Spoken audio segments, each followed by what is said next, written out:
आपल्या शंकराचार्यांना आमंत्रित केलं नाही.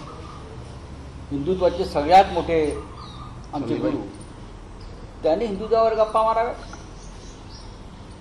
काल राहुल गांधींचं भाषण हे देशाला दिशादर्शक आणि मार्गदर्शक होतं. राहुल गांधी यांनी भारतीय जनता पक्षाच्या नकली हिंदुत्वाचा मुखवटा काल उतरवला. राहुल गांधींनी काय काल चुकीचं सांगितलं. माननीय उद्धव ठाकरे जे शिवसेनेचे पक्षप्रमुख, त्यांच्याविषयी भारतीय जनता पक्ष नेहमी आरोप करतं की आम्ही हिंदुत्व सोडलं, उद्धवजींनी हिंदुत्व सोडलं, आम्ही सगळ्यांनी हिंदुत्व सोडलं. तेव्हा उद्धवजी उत्तर देतात तेच राहुल गांधींनी दिलं.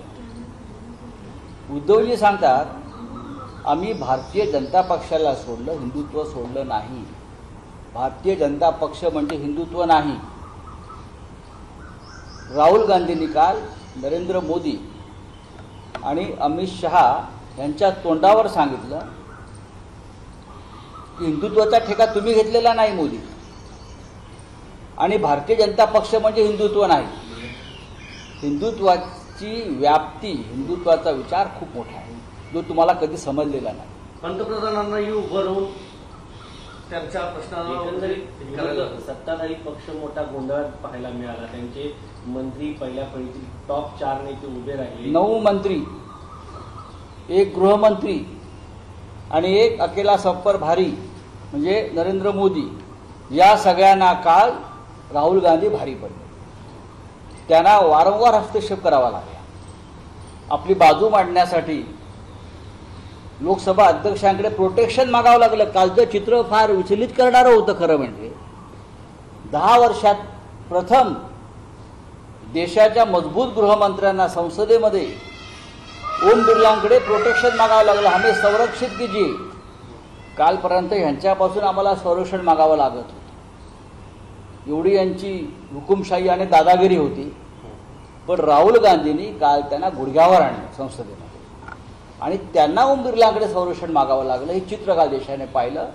मजबूत विरोधी पक्ष आणि प्रामाणिक विरोधी पक्ष नेता काय असतो हे काल देशाला पहिल्या दिवशी दिसलं.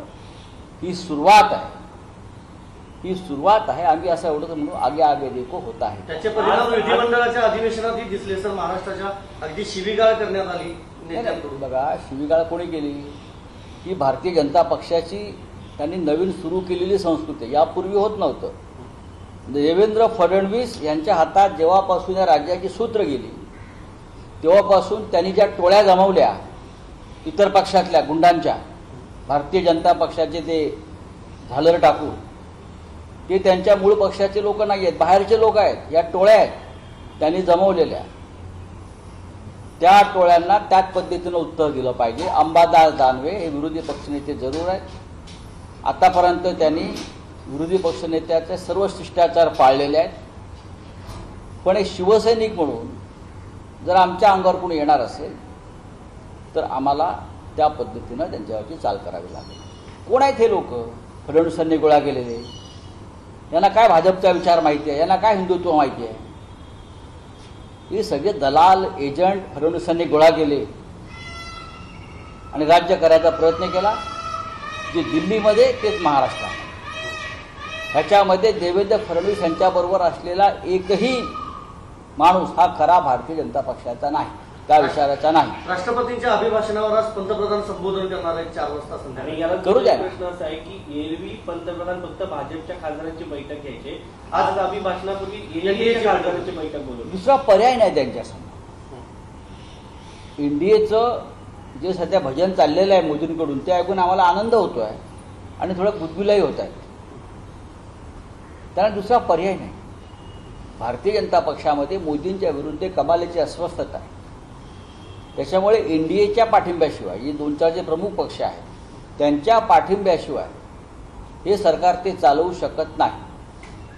सामनातून आज न्यायव्यवस्थेवर ताशेरे ओढले. एरवी न्यायव्यवस्था लोकांवरती ताशेरे ओढते, मात्र तुम्ही आज न्यायव्यवस्थेवरतीच भाष्य केलेलं नाही. न्यायव्यवस्थेमध्ये ज्या काही बऱ्या वाईट गोष्टी घडत असतात त्याच्यावर सामना नेहमीच आपली भूमिका मांडत असतो. आज जो एका न्यायमूर्तींची विशेष न्यायालय, त्यांच्यासमोर आमदार, खासदार, मंत्र्यांचे खटले चालतात, आणि त्यांच्यासमोर छगन भुजबळ, अजित पवार, एकनाथ खडसे यांच्यासह अनेकांचे खटले सुरू आहेत आणि ते अंतिम टप्प्यात आलेले असताना या सगळ्यांनी भारतीय जनता पक्षात प्रवेश केल्यामुळे त्या न्यायालयाची अडचण झाली आणि ती अडचण दूर करण्यासाठी ही बदली झाली का, हाच आमचा प्रश्न आहे. सत्ताधाऱ्यांच्या साखर कारखान्यावर मेहरबान आहे केंद्र सरकार. सर 13 साखर कारखान्यांना महाराष्ट्रातल्या NCDC मार्फत 1898 कोटी रुपयांचं कर्ज देण्यात त्याला लूट म्हणतात, त्याला लूट म्हणतात. तुम्ही आमच्याकडे या, आम्ही तुम्हाला पैसे देऊ. याला करप्शन म्हणतात, त्याला भ्रष्टाचार म्हणतात, याला लाच म्हणतात. चला, थैंक यू. आपका कुछ हिंदी में है तो मुझे बताइए. सर ये वो राहुल गांधी बोलिए. माइक पे करिए. हाँ बोलिए. सर राहुल गांधी का जो स्टेटमेंट आया उन्होंने जहाँ पे पूरे हिंदूज को बोला कि वो हेटेड और नहीं, आप गलत सवाल है आपका. राहुल गांधी जी ने सभी हिंदुओं के बारे में, हिंदू समाज के बारे में कोई भी गलत वक्तव्य नहीं किया. ये जो अपने आप को हिंदू समझते हैं, जो संसद में बैठे थे, अगर उनके कान साफ हो गए तो और ठीक से सुना होगा तो फिर एक बार वो सुन लीजिए. राहुल गांधी जी ने कहा है मोदी जी यानी हिंदुत्व नहीं और भारतीय जनता पार्टी यानी हिंदू समाज नहीं. हिंदू समाज बहुत बड़ा है, हिंदू समाज की व्याख्या बहुत बड़ी है, तो भारतीय जनता पार्टी के समझ में नहीं आएगी.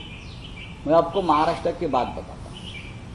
ये बीजेपी के लोग हमेशा हम पर क्रिटिसाइज करते हैं कि शिवसेना ने या उद्धव जी ने हिंदुत्व को छोड़ दिया. तो उद्धव जी उनको ये जवाब देते हैं कि हमने भारतीय जनता पार्टी को छोड़ा है, हिंदुत्व को नहीं छोड़ा है. बीजेपी यानी हिंदुत्व नहीं. कल संसद में नेता प्रतिपक्ष राहुल गांधी ने यही बात कही कि बीजेपी का जो नकली हिंदुत्व है, ढोंगी हिंदुत्व है, हम उसे हिंदुत्व नहीं मानते. हिंदुत्व की डेफिनेशन बहुत बड़ी है, वो संस्कार है हिंदुत्व और संस्कृति है.